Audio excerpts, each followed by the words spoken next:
Hello guys and welcome back into a new brand video. In today's tutorial, I'm going to show you how to delete flow in Salesforce. So make sure to watch the video to the end and follow these simple steps. So first, you will need to go to setup. By clicking here and go to setup, we need to search for flows. So in the quick find, just type flows and here we will find all the flows that we have in our application. So here we need just to choose the flow that you want to delete. And basically, first of all, make sure that it is deactivated.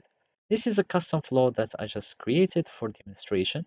And from here, we can simply go to view details in versions. I'm going to click and from here we can find the flows. So those are the versions and the flows, and basically I'm able to delete the flow by just clicking on delete.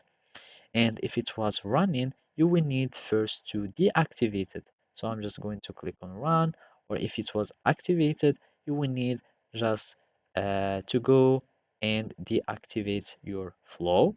And after that, you will be able to delete it simply by clicking on delete. And as you can see, those are just some confirmation. And I'm just going to click on OK. And now I'm having my flow that has been deleted.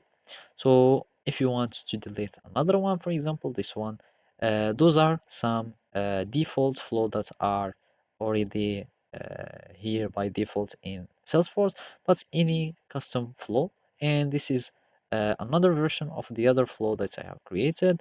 And I'm just going to go here. And as you can see, we can find the delete button. I'm going just to click on OK, and that's it. So basically, this is how you can delete your flows. Just deactivate them first and you will be able to do it. So thank you for watching and see you next time.